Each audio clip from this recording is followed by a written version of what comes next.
اعوذ باللہ من الشیطان الرجیم بسم اللہ الرحمن الرحیم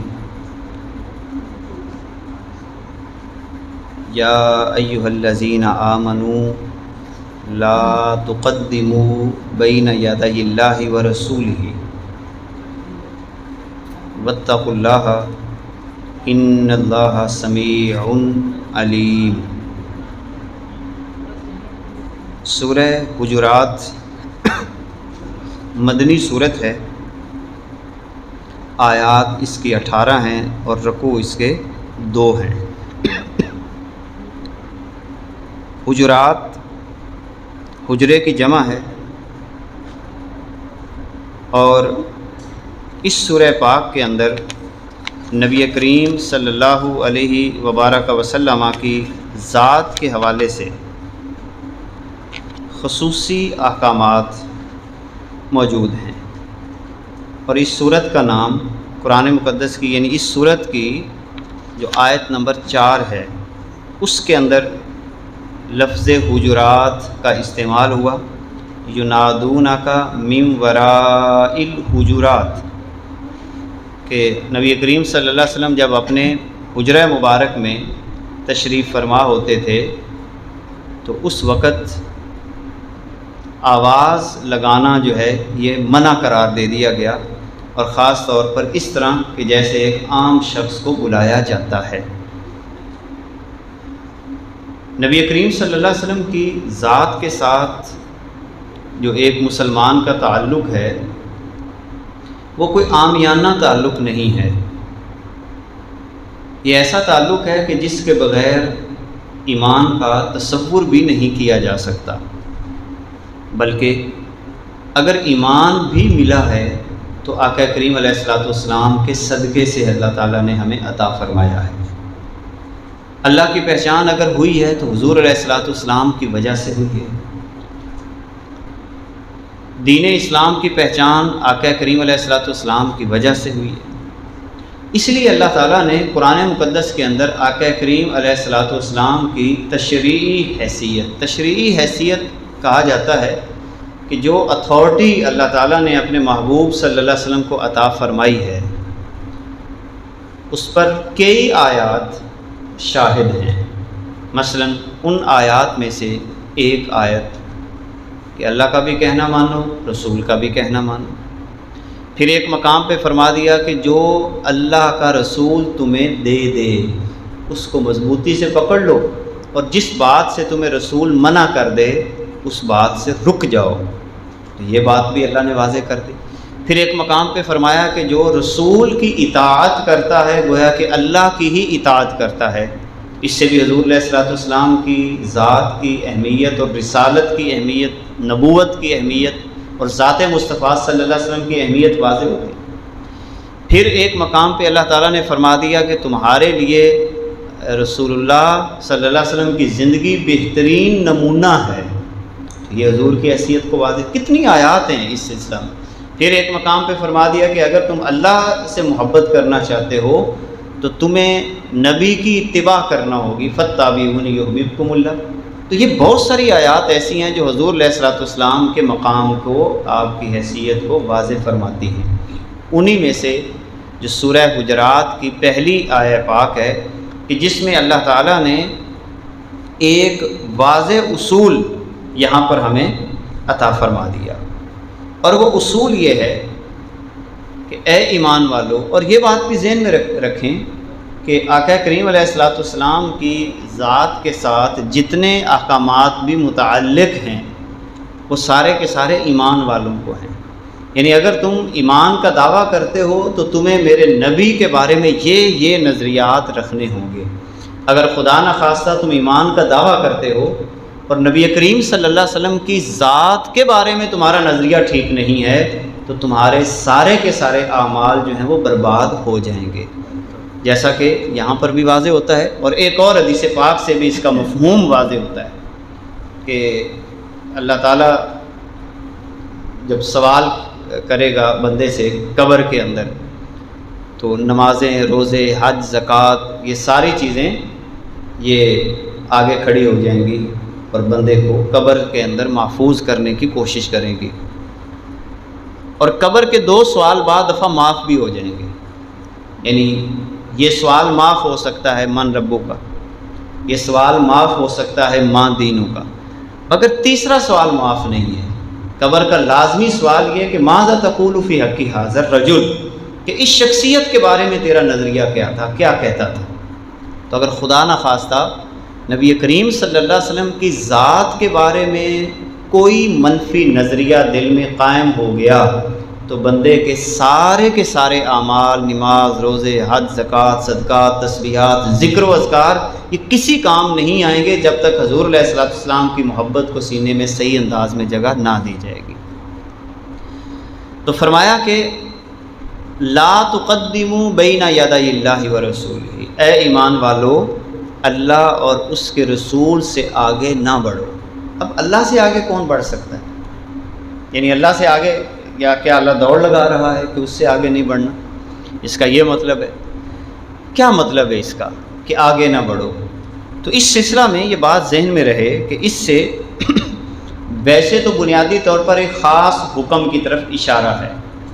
کچھ لوگوں نے عید الاضحیٰ کے دن کیا کیا، یعنی بعض لوگوں نے جو اس کا مفسرین نے شان نزول لکھا ہے کہ کچھ لوگوں نے عید الاضحیٰ کے موقع پر نبی کریم صلی اللہ علیہ وسلم سے پہلے قربانی کر لی تھی.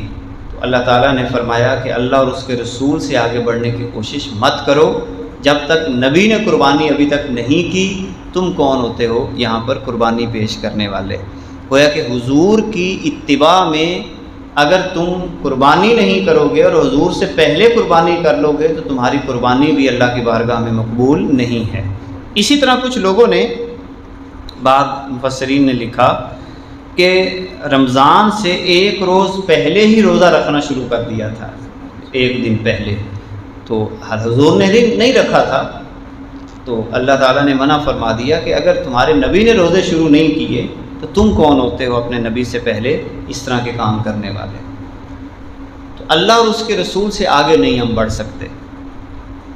اب ایک اس کا یہ معنی ہے کہ ایک ہے اللہ کا حکم اور اس کے رسول کا حکم، اور تم اللہ اور اس کے رسول کے حکم کو پس پش ڈال کر اپنے حکم کو آگے کرنے کی کوشش کرتے ہو، تو یہ بھی گویا کہ اللہ اور اس کے رسول سے آگے بڑھنے کے مترادف ہے کہ تم آگے بڑھ رہے ہو اللہ اور اس کے رسول سے، لہذا یہ تمہارے پاس اے ایمان والو یہ اختیار نہیں ہے کہ تم اللہ اور اس کے رسول سے آگے بڑھو، بلکہ پیچھے پیچھے رہو.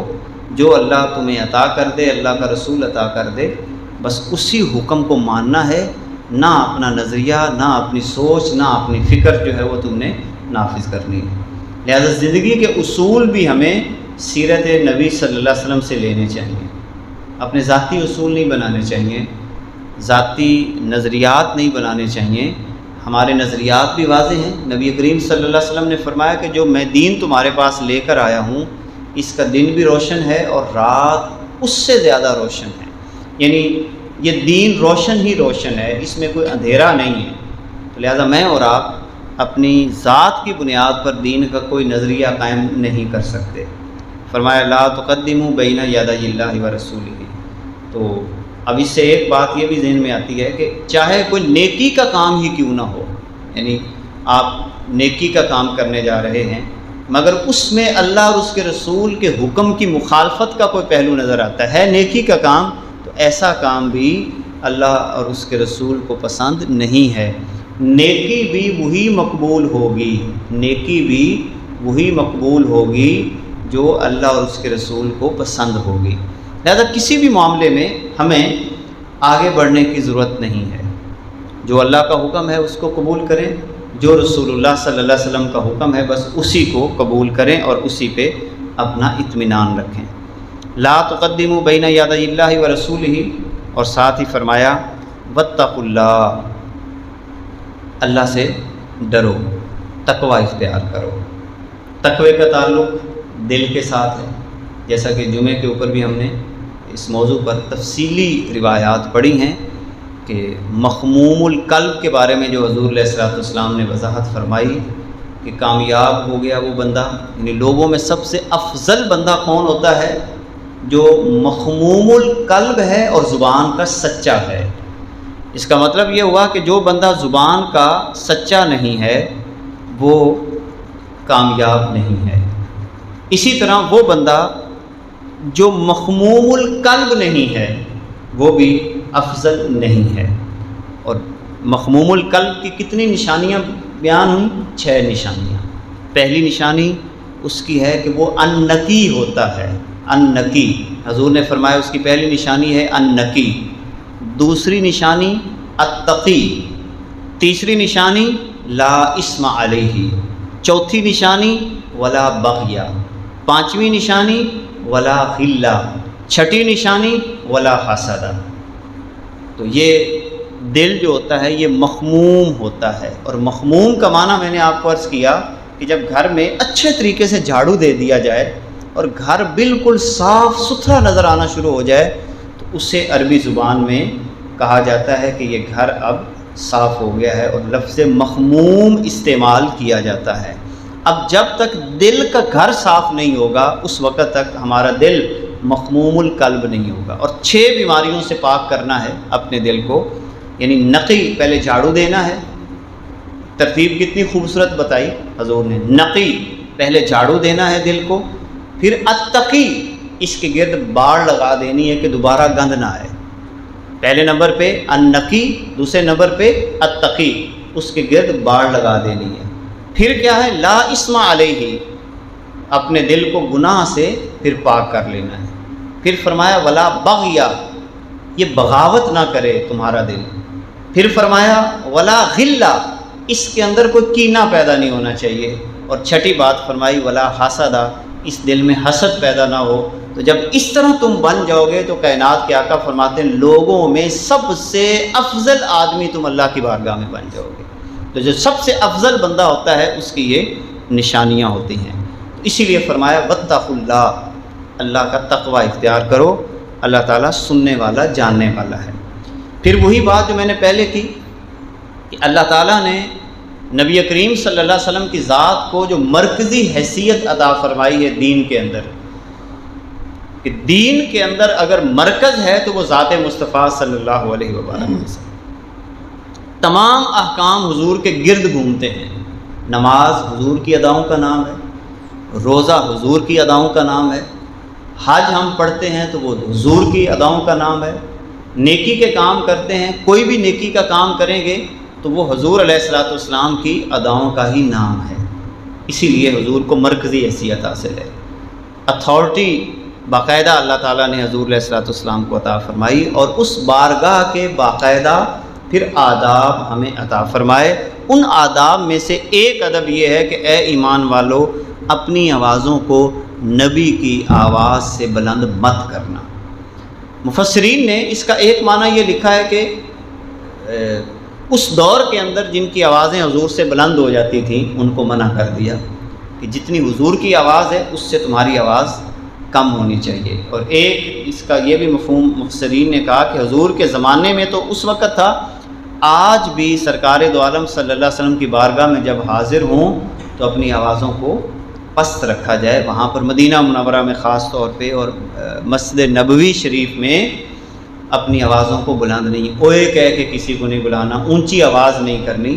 تو اونچی آواز کرنے سے وہاں پر کیا کر دیا گیا؟ منع کر دیا گیا.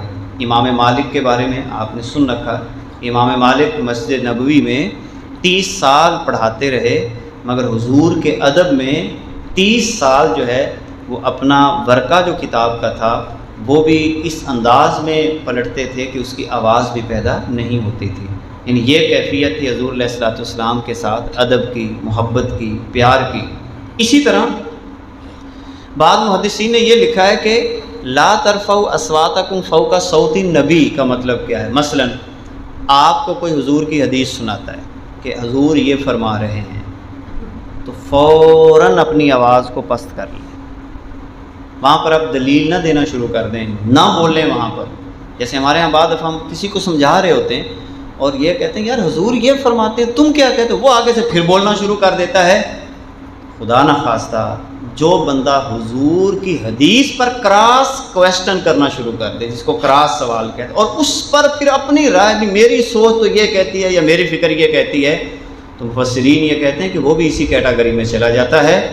لا ترفعوا اصواتکم فوق صوت النبی، نبی جب تمہیں کوئی بات کہہ دے تو اپنی آواز کو بلند نہیں کرنا۔ ولا تجہروا لہ بالقول کجہر بعضکم لبعض، اور اپنی آوازوں کو اس طرح نہ بلند کرو جیسے تم ایک دوسرے کو بلانے میں کرتے ہو، یعنی جیسے تم ایک دوسرے کی بات کا رد کرتے ہو۔ نبی کی بات کو ایسا تمہیں اختیار نہیں ہے کہ حضور کی بات کو بھی ایسا تم کرو، اور اگر تم نے ایسا کر لیا تو نتیجہ کیا ہوگا؟ ان تحبط اعمالکم، تمہارے سارے عمل حبط کر لیے جائیں گے۔ حبط، خدا نخواستہ اگر میں نے اور آپ نے حضور کی حدیث سامنے ہے اور حضور کی حدیث کا انکار کر دیا یا حضور کی حدیث پر اونچی آواز کے ساتھ بول پڑے تو فرمایا تمہارے اعمال اکارت ہو جائیں گے۔ یعنی نماز پڑھی ہے، روزے پڑھے، ایک ہے کہ وقتی طور پر ضبط ہو جانا کہ چلو دوبارہ مل جائیں گے، جیسے بعض گناہوں کے بارے میں اللہ خود قرآن میں فرماتا ہے کہ اگر تم گناہ کر لو اور دوبارہ توبہ کر لو تو تمہارے وہ گناہ نیکیوں میں بدل جائیں گے، وہ گناہ نیکیوں میں بدل جائیں گے اگر پکی توبہ کر لو۔ مگر اگر تم نے حضور کی بے ادبی کی تو گناہ سرے سے ہی ختم کر دیے جائیں گے، دوبارہ آئیں گے بھی نہیں۔ اللہ، یعنی اتنی شدت ہے حضور علیہ الصلوۃ والسلام کی ذات کے حوالے سے کہ وہاں پر اگر تم نے کوئی حضور کی بے ادبی کی، حضور کے نام کی بے ادبی کی، آقا کریم علیہ الصلوۃ والسلام کی شان میں کوئی کمی لانے کی کوشش کی تو نمازیں، روزے، حج، زکوٰۃ صرف علیحدہ نہیں رکھے جائیں گے، ان کے اوپر مکمل کانٹا پھیر کر کرش کر دیا جائے گا اور وہ دوبارہ آ بھی نہیں سکیں گے، دوبارہ زیرو سے آپ کو اپنی زندگی کو شروع کرنا پڑے گا۔ اس لیے جب حضور کی بات آئے تو بس ہینڈز اپ ہو جائیں، بس اللہ کے نبی کی بات آ گئی بھی مجھے قبول ہے، اب میں اس کے آگے نہیں بڑھ سکتا۔ جب حضور فرما رہے ہیں کہ تم صلہ رحمی کرو، تو جب حضور فرما رہے ہیں تم لوگوں سے محبت کرو، جب حضور فرما رہے ہیں کہ جو تجھ پہ ظلم اور زیادتی کرتا ہے اس کو معاف کر دو، آپ مجھے یہ حدیث سنائیں کہ یار آپ اس کو معاف کر دیں اور میں آگے سے کہوں بھی مجھے نہیں پتہ تم بس ایسے مولوی آ جاتے ہو حدیث سنانا شروع کر دیتے ہو، استغفر اللہ۔ اگر میں ایسا لہجہ اختیار آگے سے کرتا ہوں تو پھر مجھے اپنے اعمال کی فکر کرنا ہوگی۔ وَأَحْسِنْ إِلَىٰ جَارِكَ تَكُنْ، کتنی باتیں اللہ کے نبی صلی اللہ علیہ وسلم کی ہم پس پوچھ ڈالتے ہیں۔ اچھا ایک بات تو یہ ہے نا کہ اعمال ختم ہوں گے، ساتھ اللہ یہ بھی فرما رہا ہے وَأَنْتُمْ لَا تَشْعُرُونَ، تمہیں پتہ بھی نہیں چلے گا، یعنی تم اپنے آپ کو نمازی، روزے دار، حاجی، زکوٰۃ دینے والا یا نیک اعمال کرنے والا سمجھتے رہو گے کہ میں بڑا نیک ہوں، تہجد گزار ہوں، فلاں ہوں، یہ ہوں، وہ ہوں۔ تم اپنے آپ کو نیک سمجھتے رہو گے، اللہ تمہارے سارے اعمال کیا کر دے گا؟ برباد کر دے گا۔ ان الذین یغضون اصواتهم عند رسول اللہ، اللہ اکبر، بہت پیاری آیت ہے۔ جو بندہ یہ چاہتا ہے کہ اللہ تعالیٰ اس کے دل کو چن لے تقوی کے لیے اور ایمان کے لیے، تو سادہ سا نسخہ دے دیا کہ جو لوگ اپنی آوازوں کو کائنات کے آقا صلی اللہ علیہ وسلم کی بارگاہ میں پست رکھتے ہیں، ان الذین یغضون اصواتهم عند رسول اللہ اولئک الذین امتحن اللہ قلوبهم للتقوی، یہ وہی لوگ ہیں کہ جن کے دل کو اللہ تعالیٰ نے تقوی کے لیے چن لیا ہے، پرکھ لیا ہے۔ امتحان پرکھنے کو بھی کہتے ہیں۔ اس کا مطلب یہ ہوا کہ جو بندہ حضور علیہ الصلوۃ والسلام کے سامنے، آپ کی باتوں کے سامنے اس کی طبیعت میں ادب کی کیفیت پیدا ہو جاتی ہے، یعنی حضور کی حدیث بات ہو رہی ہو اور میں اور آپ بے توجہی کا شکار ہو جائیں، یہ امتحان ہے ہمارے لیے۔ یعنی جب ایسی مجلس میں بیٹھیں جہاں پہ حضور کی بات ہو رہی ہو، اللہ کے نبی صلی اللہ علیہ وسلم کا تذکرہ ہو رہا ہو، تو پھر اپنے آپ کو بالکل ہمتن گوش ہو کر سرکار کی باتوں کو سننا چاہیے، توجہ بھی ادھر ادھر نہیں۔ جیسے میں نے عرض کی پہلے حدیث آپ کو کہ اللہ اس کے کان کو مستمع بنا دیتا ہے۔ مستمع ان کانوں کو کہتے ہیں جو بات کو غور سے سننے کی صلاحیت اپنے اندر پیدا کر لیتے ہیں، اور جو لوگ بائی دا وے سنتے ہیں، چلے باتیں ہو رہی، مولوی صاحب تقریر کر رہے ہیں، حدیث پڑھی جا رہی، بس ٹھیک ہے، اور وقت پاس کرتے ہیں، یا تو بیٹھیں نا، اگر بیٹھے ہیں تو پھر بڑی توجہ اور بڑے دھیان کے ساتھ بیٹھیں۔ تو جب یہ کیفیت وہاں پر پیدا ہوتی ہے تو اللہ تعالیٰ یہ فرماتا ہے یہ وہ لوگ ہیں جن کے دل کو اللہ تعالیٰ جو ہے یہ تقوی کے لیے چن لیتا ہے۔ صرف تقوی کے لیے نہیں چنتا، بلکہ دو انعام اللہ اور عطا فرماتا ہے۔ لہم مغفرۃ، ان کے لیے بخشش بھی ہے. صرف دل بھی تقوی کے لیے اللہ چنے گا اور ان کے لیے بخشش بھی ہے. وَأَجْرٌ عظیم، اور بہت بڑا اجر بھی ہے اللہ کے ہاں.